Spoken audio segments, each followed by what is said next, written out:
Have you ever wondered why the sky is blue and not any other color? A rather fascinating question, isn't it? Well, today, we're going to embark on a thrilling adventure to unravel this mystery. We'll be exploring the world of light and colors.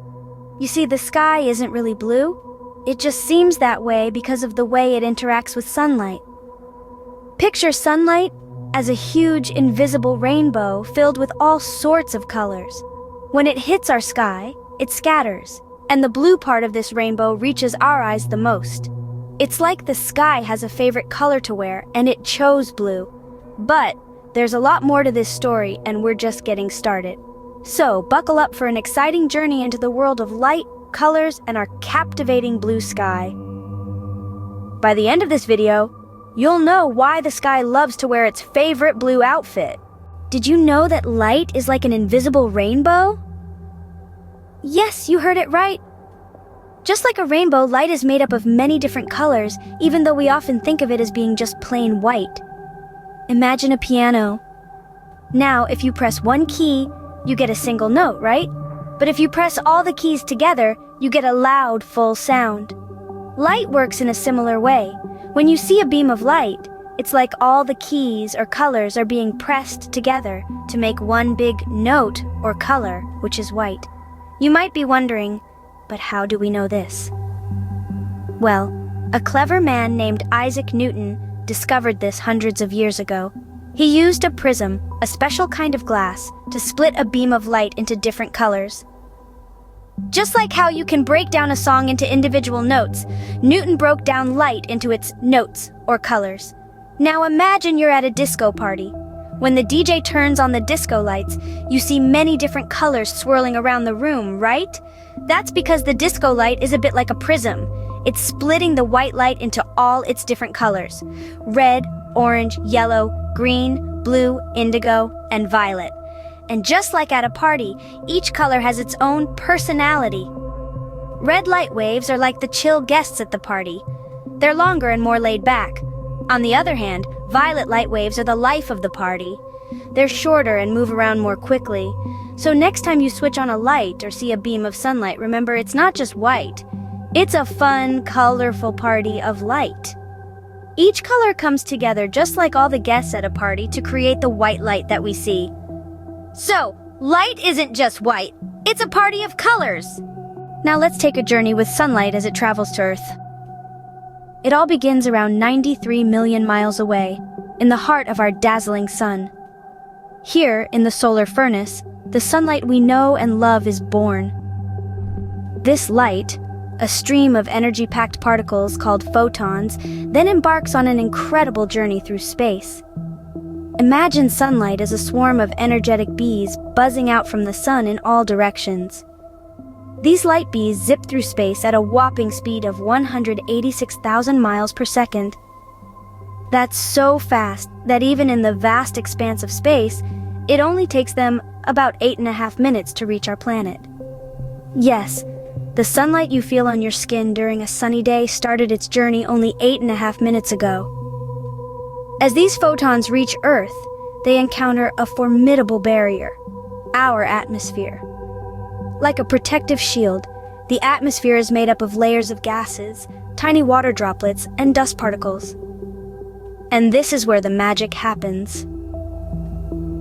When sunlight meets our atmosphere, it doesn't just pass through, it dances. Specifically, it performs a dance called scattering.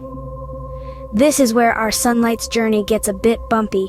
The short wavelength light, such as blue and violet light, gets scattered in all directions. Picture a game of pinball, where the ball bounces off the bumpers and obstacles, changing its direction with each hit. That's exactly what happens to our sunlight. The blue and violet light bounce around, getting scattered to the sides. But why does the sky appear blue and not violet, even though violet light is scattered more? Well, that's a curious question we'll answer in the next part of our journey. For now, just remember, when you look up at the sky and see that familiar, comforting blue, it's not because the sky is painted blue.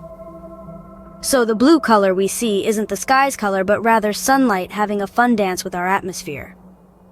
If the sky scatters blue and violet light, why don't we see a violet sky?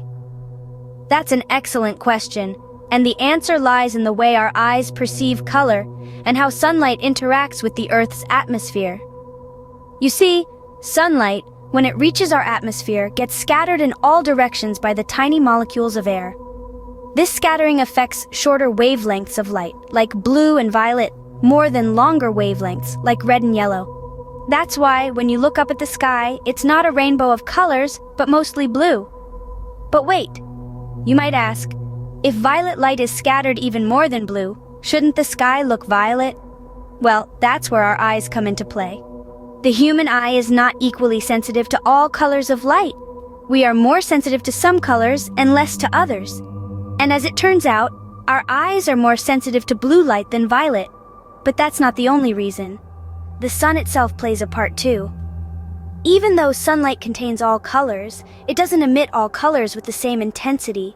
The sun emits less violet light to start with compared to blue, green, or red light. And there's another player in this cosmic game of light, the ozone layer. The ozone layer in our atmosphere absorbs some of the violet light. So, less violet light reaches our eyes compared to blue light. So, you see, it's a combination of these factors that make the sky appear blue instead of violet. The sunlight, our atmosphere, our eyes, and even the ozone layer all play their parts in this beautiful phenomenon we see every day. So it's not that the sky doesn't like violet, it's just that blue outshines it. And it's all thanks to the unique ways in which nature works, combining physics, biology, and atmospheric science to create the beautiful blue sky we all love and enjoy. Now you know why the sky looks blue, but did you know that it can change colors? That's right! The sky can sometimes appear red, orange, pink, or even purple during sunrise or sunset. This is because of something called Rayleigh scattering, the same process that makes the sky look blue.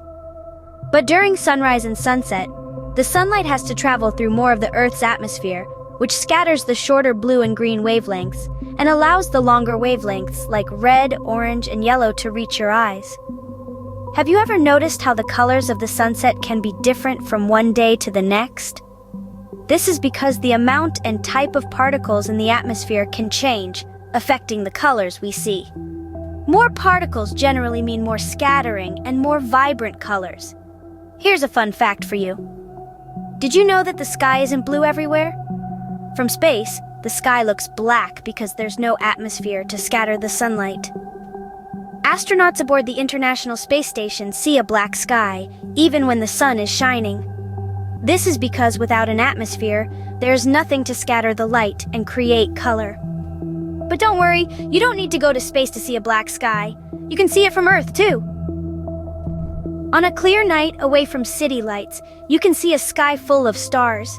The sky looks black between the stars because there isn't enough starlight to scatter and create color. Now here's one last fun fact for you. Did you know that other planets also have different sky colors? For example, the sky on Mars looks pink or yellow because of the iron oxide or rust in its atmosphere. So, the next time you look up at the sky, you'll know that it's a colorful canvas painted by light and our atmosphere. So, why is the sky blue? That's the question we started with, and now, after our little journey, we know the answer.